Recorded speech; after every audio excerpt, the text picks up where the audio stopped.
Please take care of yourself and each other. Good night.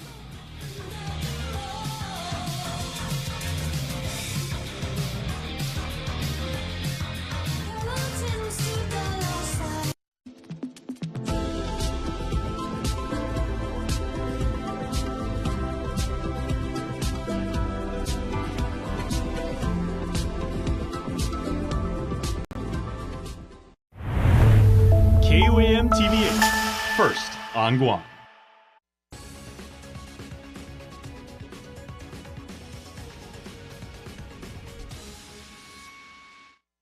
Hafade and Matsuki Hirayama, you're watching KUAM News Weekend Edition. Thanks for joining us. While topping our newscast, could any of the Guam police officers accused in a workplace violence incident face criminal charges? That's the question Guam's Attorney General is looking into with the Chief of Police. Nick Delgado has the update. 3 uniformed officers with the Guam Police Department's Highway Patrol Division investigated in a workplace violence incident while on duty. KUAM confirms at least 2 officers were reassigned from Highway to other precincts since the incident occurred at the TZN headquarters in February. Chief Stephen Ignacio declined interviews for now, citing he's still within the 90-day period for the investigation to be completed. Now, others on the force question if the officers could face criminal charges or if the issue could be eventually swept under the rug. It concerns me that I'm hearing this. I take it it's probably in development in terms of the investigation that's going on. Guam Attorney General Doug Moylan says he will look into the matter as well by contacting the chief. When you have the chief of police that has officers that don't have the respect to follow the rules and to be law-abiding, of anybody that should be law-abiding, it's got to be the Attorney General's office and the police department, customs, and anyone that carries a badge. They must respect each other, show the community, and so the community can emulate us, that we don't tolerate it as managers, and your officers must earn the respect to wear that badge. The recent string of violence has senators this week introducing legislation to help keep the community safe. We told you about a couple of senators, from Senator Sean Gumatata and Telotidagui. Tonight, Nevaeh Anderson shares a series of bills Senator William Parkinson proposed, as he agrees the public is fed up. Enough is enough. That's the sentiment of Senator William Parkinson after introducing a series of public safety bills Friday. Here's a list of the measures. Bill 105 would prohibit parole for individuals convicted of violent and sexual offenses, mandating they serve their full prison terms. Bill 106 would require prosecutors to provide proof that a victim has been notified before any plea agreement is accepted by the court. Bill 107 would establish criminal liability for parents or guardians who negligently fail to supervise minors that commit crimes. And Bill 108 would authorize the Customs and Quarantine Agency to enter a public-private partnership for 100% screening of all incoming cargo at ports entry. KUAM speaking with Parkinson about why this is a priority. We want the people of Guam to know that we are going to cut off all of these avenues that are leaking crime into our community. We're going to have enhanced screening at the ports. We're going to make sure that parents stop neglecting their children and allowing them to fall to the wayside, not through any malice, but through something as simple as neglect. We want to make sure that victims have a seat at the table whenever deals and plea bargains are being made regarding cases near and dear to the heart. We also want to make sure that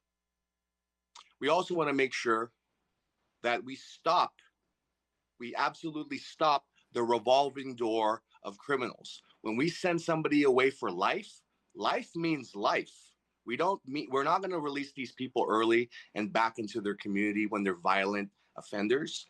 And so I really wanted to make sure that the people of Guam know that somebody is looking out for them and somebody is taking these problems seriously. As a Guamanian yourself, I'm sure you echo the same sentiments that our community does. We're fed up. Yeah, absolutely. And I mean, I think about what it was like when I was growing up, how safe it was in the neighborhood for kids to just be kids. I would just walk around, bike around. I would figure out where my friends were by just seeing where all the piles of bikes were. That's not the world we live in anymore. And it's a world I wish we can go back to, where that when my daughter grows old enough that she can walk on the streets safely and I don't have to worry about her. Right now, it's like we are in a shelter in place situation basically all the time. And that is not the Guam I grew up in. That's not the Guam I want my children to grow up in. And that's why I put these series of bills out there, because I want to make sure that we close these gaps, we close these leaks that are allowing crime to just spill out into our community, because enough is enough. Now it's a matter of these proposed bills getting a public hearing and feedback from the community. We have the measures available for you to view now. Visit KUAM.com. Nevaeh Anderson, KUAM News. Opening statements begin Monday morning for a father accused in the death of his 1-year-old baby boy. Defendant Paul Cruz's trial is being held before Judge Vernon Perez in the Superior Court of Guam. It was in October 2023 that authorities found the child lifeless in a dead-at home. An autopsy concluded the child died as a result of blunt force injuries to the head, consistent with battered baby syndrome, with the manner being homicide. The baby's mom, Giltinan Rongmongmo, is serving a 3-year sentence after a jury found her guilty of negligent homicide. In other news, a local doctor once accused of molesting his patient can no longer be prosecuted on the same allegations. Superior Court Judge Alberto Tolentino dismissing the misdemeanor criminal sexual conduct charges against Dr. Ukuchuku Akoma with prejudice. Prosecutors argued for the case to be dismissed without prejudice after previously admitting criminal sexual conduct charges are the hardest to try before a jury. The judge denied that request. Well, the Pentagon on Tuesday confirmed Vice Admiral Shoshana Chatfield has been removed from her position as a U.S. military representative to NATO's Military Committee, making her at least the 9th senior military officer forced out by the Trump administration. The Vice Admiral was previously the commander of Joint Region Marianas before becoming the first female president of the prestigious Naval War College. Pentagon Chief Spokesman Sean Parnell said in a statement, quote, Secretary Pete Hegseth has removed U.S. Navy Vice Admiral Chatfield from her position as U.S. representative to NATO's Military Committee due to a loss of confidence in her ability to lead, adding, quote, the Defense Department is grateful for her many years of military service. Chatfield had been targeted in the past for comments she made about diversity, equity, and inclusion. Chatfield was singled out in part because of a presentation she gave on Women's Equality Day in 2015 that included a slide that said investing in gender equality and women's empowerment can unlock human potential on a transformational scale. Chatfield's firing marks at least the 9th firing of a senior military officer and the 4th female senior officer forced out by the Trump administration. Now, Democratic Senator Mark Warner posted on social media that he is, quote, deeply disturbed by Chatfield's firing. Hegg said, meanwhile, even before he was President Trump's pick to lead the Pentagon, had advocated for firing any officers involved in DEI efforts. Chatfield's firing also comes as the Trump administration weighs plans about the footprint of U.S. forces in Europe and is pressuring members of NATO to spend more on their own defense. In other news, a Department of Corrections captain accused of mishandling contraband and insubordination fought his disciplinary action before the Civil Service Commission this week. DepCorp Captain Franklin Santos is appealing his 5-day suspension without pay. Last June, officers found 4 packs of cigarettes and wrappers thrown over the perimeter buffer zone area at the prison. Investigators testified that Santos took the contraband out of the facility and put it in his vehicle rather than handing it in as evidence. Santos contends he followed department policy when he tried to turn in the contraband to Guam police, but they refused, telling him it wasn't major prison contraband. Santos and DepCorp Director Fred Bordalio are scheduled to testify during the next hearing set for April 22nd. A 5-year-long court battle is over for former Guam State Historic Preservation Officer Linda Uggan. Superior Court Judge John Terlahi denied the Department of Parks and Recreation's petition and affirmed the ruling made years back by the Civil Service Commission to give Uggan back her job.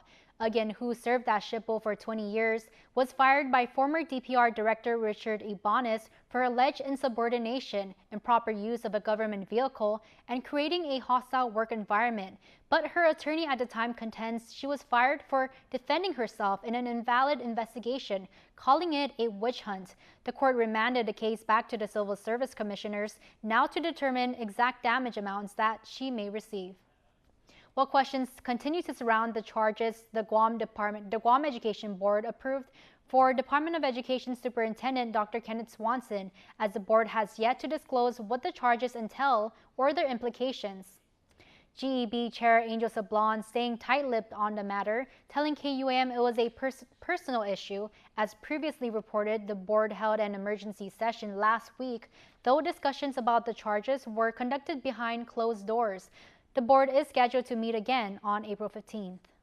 We will be having a meeting on April 15th. We will again go into executive session, but after that session, we will go into a public meeting, and that's when the board members can discuss whatever actions they want to take with regards to Superintendent Swanson, and that's when the public will be able to know.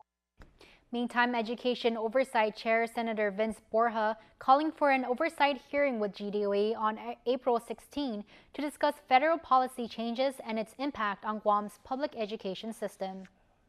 Friday's meeting between education officials Governor Lou Leon Guerrero and U.S. Secretary of Education Linda Mann was positive.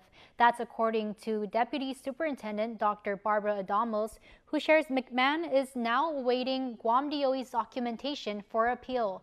The meeting follows McMahon's notification to state education chiefs, including GDOE Superintendent Dr. Kenneth Swanson, that the deadline to spend COVID-19 funds has expired.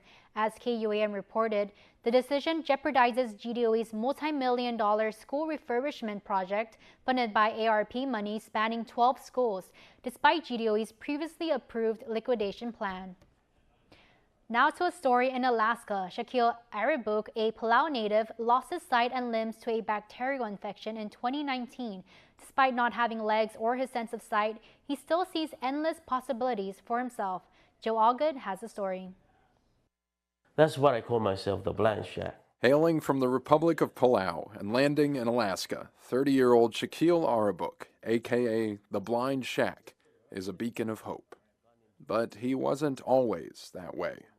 6 years ago, Shaq woke up from a coma, forever changed. I remember asking the medical staff, how can they work in the dark? And that's where they confirmed I am completely blind. His sight and his legs lost to a flesh-eating bacterial infection shortly after his grandmother died, leaving him hopeless. Yeah, losing my legs, losing my vision, and then eventually losing my grandma. That's tough. Shaq moved back to the 49th state and eventually visited the Alaska Center for the Blind and Visually Impaired. Because I'm a very independent person, I don't always rely on people, but now I realize, like, yeah, you're not the same no more, Shaq. You have to ask for help.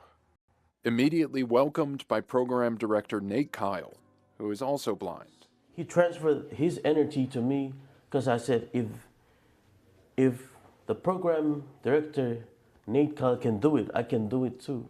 And eventually reminded of a favorite pastime of his when Kyle wandered through the center playing guitar. Yeah, I heard that, and then I went downstairs and I'm like, dang, he's playing that beautifully amazing. So it just motivated me, like, Shaq, go back home and pick up or go back to your keyboard. Now he plays every day. Sometimes I lay under the moon, I thank God I'm breathing, then I pray, oh take me soon. Shaq hopes to teach others the same skills he learned while adjusting to life in the dark. We still can do it. It's just the blind community, we do everything in the dark. And in case you're wondering, yes, there is a certain former NBA player he'd like to meet. Big Shaq meets the Blind Shack. Hopefully that can work out and we can make that happen. Yeah.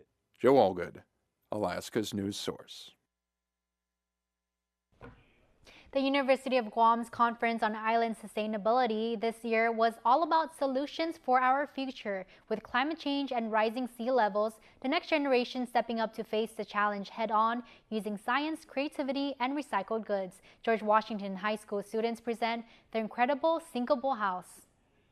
It may look like a miniature house, but to these George Washington High School students, it represents a real-world solution to a global crisis. We basically created a project and we built a house. Due to climate change of the ice caps melting, the waters are rising, and instead of creating a solution to where people have to move from their homes, we created a solution to where they're able to stay on their islands, but also live on the water. 11th graders Naya Blas, Chloe Gallo, Terrence Leon Guerrero, Nathaniel Meskin, and 10th grader Marvina Atten are raising awareness about climate change and the impact of rising sea levels. The incredible sinkable houses were on display at UOG's conference on island sustainability at the Hyatt in Tumon. We had to include like eight stuff. So we had one satellite dish and 2 energy sources. We also needed water catchment, a control center, at least 4 rooms, ballast tanks, which are what keep the house stable on the water, your waste, like for your talkie or whatever, your sewage, and a propeller. In Gallo's house, she has a windmill to power energy that actually works. When you spin it, the light comes on in the middle. Would you live in this house? Oh, definitely. It looks so cool. How long did it take you to build this? Yeah, about like a month, couple weeks. And of course, no house is the same. Atten gives us a tour of hers. My house is mostly made out of cardboard. It's a kind of like a 2-story. There's 1 bedroom and there's like a lounge room, and then the kitchen is down here. Though the school year is almost over, it's their first project for the class, and for a reason that's left them grateful for their teacher, Mr. Tom Renfro. Past semester, we never had like an actual teacher, so Mr. Renfro stepped in, and thank God that he did, because now we're learning about the sea levels and all this stuff. And I came back because I was promoting a book that I was writing, and Mr. Fulo, I gave him a book. He was my old principal, and he said, Tom, we really need a science teacher. And I was like, well, I don't know if I can do this again, but these guys are wonderful. This has been a tremendous experience. I'll never forget it. We asked Mr. Renfro what prompted him to assign this project. There was a Chuukese girl that I'll never forget. She was about 12 years old, and she goes, Mr. Renfro, I used to swim out in Chuuk to this rock, but now the rock is gone. Where did the rock go? It's a sinking reality that low-lying island nations are at risk, and why these young innovators are making a big statement with these small houses. It's not typically for Guam. It's for more islands that are soon to be sinking due from rising waters, such as like Kiribati, Tuvalu, Fiji, the Maldives. A Blue Ridge, Virginia beekeeper is working to protect bees through her honeybee outreach program. It's helping people learn about these important pollinators and how to combat the decline in bee populations. Tanisha Jackson has a story. What do they do for us outside of the hive? They pollinate. Bees, bees, and more honeybees. These insects play a vital role in our communities. If we didn't have the bees, we wouldn't have all of those fun things that we do, the things that we eat, or even the clothes on our back. Beekeeper and owner of Heritage Apiary in Blue Ridge, Virginia, Vasilia McCready is on a mission to educate people about honeybees through her honeybee outreach program. Her interest sparked after seeing how her uncle in Greece cared for his bees. They appreciate them, they respect them, versus here we seem to be frightened by them. And so it was my main goal to get out there and try to touch the lives of people, to let them know the importance of the bees. But there's nothing to be afraid of. McCready explains that bees don't want to sting us because they die when they do. They just get scared and react to our actions. Bees work hard to pollinate crops and produce honey, and we reap the benefits of both. Every single cell, and then they put a cap on it. like you and I do with our water bottles so we don't spill it. That's how they store it for wintertime. Bees worked their whole life to make this, and when I harvest it, I'm lucky to maybe only get 2 jars from it. The outreach program is for all ages, teaching about life in the hive, bees' environmental contributions, and beekeeping basics. So I tested students at Colonial Elementary about what they learned. The girl bees do all the work, and the boys just get kicked out. How to keep bees safe. Leave them alone and don't, and try not to step on them. It was funny when they told us they throw up in both of their mouths. All to transfer nectar back and forth to eventually create the honey we eat, of course. I think it's great because bees are in our kids' environment. They're misunderstood and kids don't know how it all works together. And so for them to learn this at a young age, I think is great. And who knows, we might have some future beekeepers in our midst. So if bees do all this work for us and the ecosystem, how can we protect these little creatures? Well, first, plant bee-friendly flowers, avoid using pesticides, stay calm, don't swat or spray bees, call a professional for swarm removal, and support local beekeepers. In Botetourt County, Tanisha Jackson, WDBJ 7. Stick around, we have more coming up on Weekend Edition. You're watching KUAM. Guam's auto appearance specialist, Elegant Reflections, has been providing the automotive industry with professional detailing and car care products at its highest quality, from complete detailing, full interior detailing, exterior detailing, headlamp restoration, hand washing, seat and carpet shampoo, engine degreasing, undercarriage cleaning, paint sealant, fabric protection, paint oxidation removal, and so much more. Visit us at our new location. Call 646-5555 for an appointment. Elegant Reflections, Guam's auto appearance specialist, over 20 years of experience. At the heart of Guam, there's one place where everyone comes together.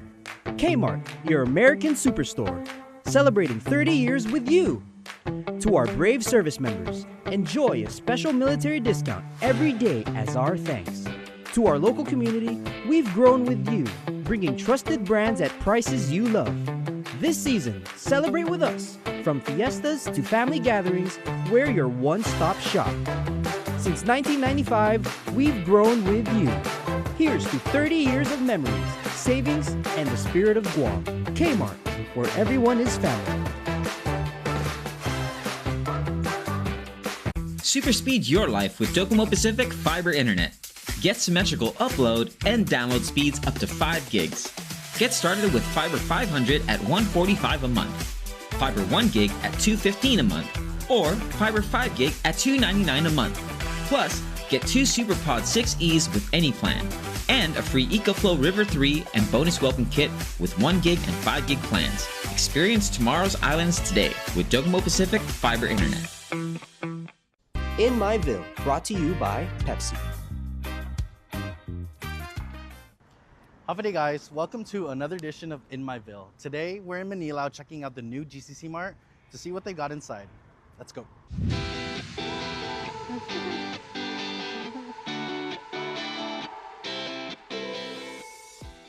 Opening new GCC Mart after their first store in Ocean View closed, husband and wife Yu and Sue Kim have been proudly serving the Manila community since the pandemic. The Kims say opening near the schools was no accident, with both residents and students from GW, GCC, and UOG making regular stops. Cashier Eva, who's worked there for 4 years alongside her mom and auntie, says it's the regulars that make the job special. Some of their top sellers, they're ready-to-eat foods which go fast during the morning rush of parents and students. And don't miss their freshly grilled shish kebabs served up hot every Tuesday and Friday right outside the store. But today, we're grabbing their sushi and a bottle of Pepsi because sushi is better with Pepsi.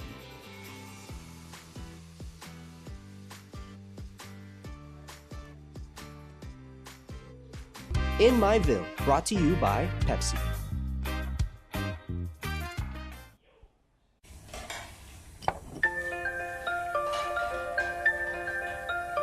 Honey, do you want some milk? Do you ever wonder how your favorite products make their way into your local stores? Most arrive on state-of-the-art Matson vessels that transport containers of food, household items, equipment, and supplies into the islands every week. Because we know that you depend on us, we work closely with our partners to ensure that our shipments arrive on time, all the time, so you can find your favorite products when you need them. We transport the region's most precious cargo that supports successful businesses and promotes a better quality of life for our families.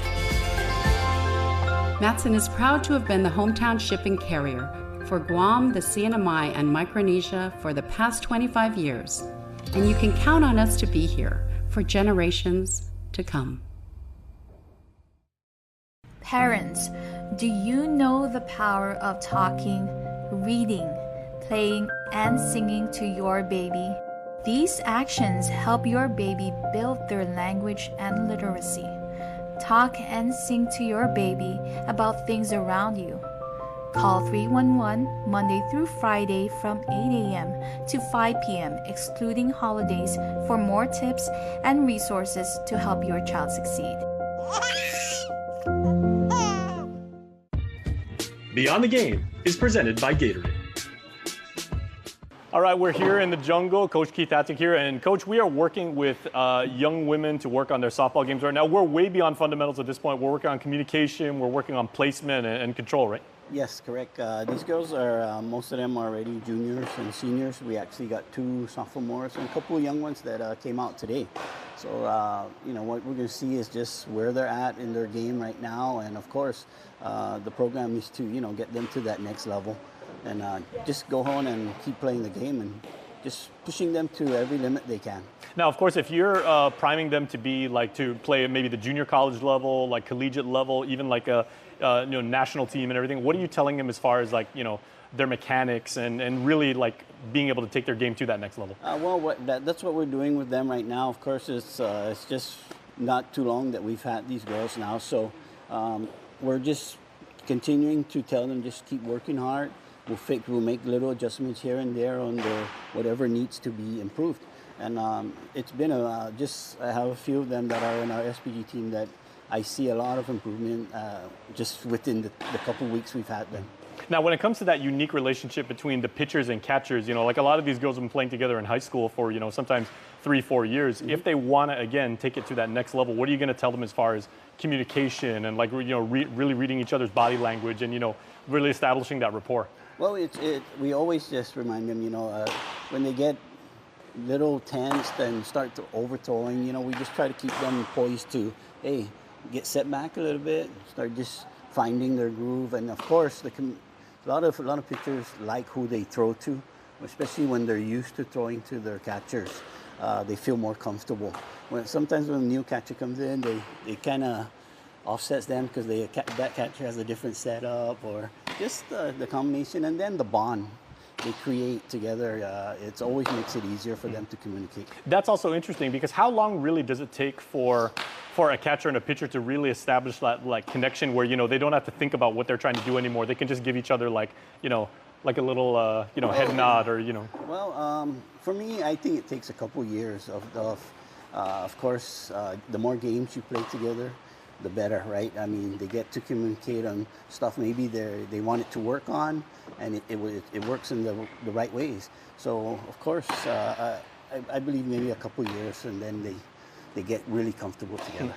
Well, and aside from like the physical traits and trying to be like a 5-tool player here that you're developing in this showcase and in this workshop, what are you telling them as far as like how mentally strong they have to be and like you know, being a good teammate, all the intangibles? Oh, everything. It goes to what they do every time they come out and work out, right? You always fix a little the mechanics. Of course, we got to get to the gym. We got to get stronger. It's the only way if you want to improve in strength and pitching and catching, just overall body movements. There's so many things that the gym would provide for you to flexibility, taking care of your body. All these kind of stuff is what's going to make you go to that next level because it all incorporates together with your physical abilities. And the really cool thing we're seeing here, Coach, is you're actually having like the boys train right alongside with the girls, and that's always very beneficial for both genders. Yeah, I mean, that's what we had. You know, we talked to Gerson and Coach Kev, he did last week, and so there's I think 2 more boys are going to throw today, try to get involved also in the system, which is great, man. I mean, that's the way to do it. Okay, how pleased are you with the way that they're receiving, like instruction and they're directly applying it into their games? Well, for the girls that I've had in just the short time, they are very respectful, and they always, yes, they understand what we're trying to tell them, and they'll go and try to work on it, and it shows. I think their importance of the game is improving. Well, you're making a real big difference here, and the future of baseball and softball is really, really strong on Guam. So we appreciate it, Coach. Thank you you so much. We'll do our best. All right, Coach, what are you going to look for today at today's showcase as far as, mechanics and attitude and, just the way these players approach the game? That's actually pretty much all. You hit it on the nail. Pretty much what we're looking at is, how their mechanics, how they approach the mound, of course, their attitude, how bad do they want this, on where they see themselves in the next few years, how they want to progress with the game. Of course, it all starts with pitching, so every team needs a good pitcher, and that's what we hope to get out of this is exploit the talents that Guam has and get the boys out for more opportunities to get to the next level and achieve that ultimate goal. Beyond the Game is presented by Gatorade. Don't need a work break, keep the smile on your face. The moments you can't replay, and I'll be around. Whoa, you can count on me. You can count on me for life. Wherever life takes you, we're always here for you. Calvo's Insurance. Count on us for life.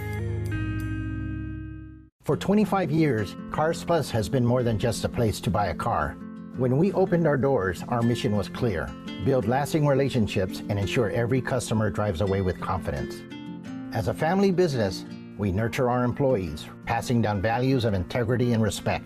We believe that strong values create strong relationships, ensuring that every customer who walks through our doors is treated like family. For 25 years, we've been driven by you and will continue to be for generations to come.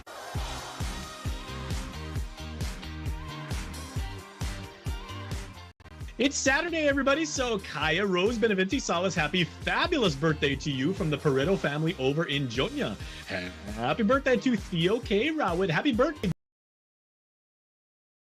And we show extra birthday love to when it comes to a member of our family here at KUAM. So, guys, if you would. Happy birthday, Reese! Happy birthday to our own Reese Meno Aguero. Reese, you are a wonderful member of our team, and we love you so much. Have a wonderful birthday.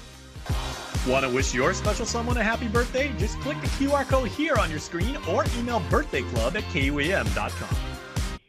Happy birthday, Reese, and happy birthday to everyone out there celebrating today. That's going to do it for us here on Weekend Edition. Visit KUAM.com or follow us at KUAM News on social media for the latest news.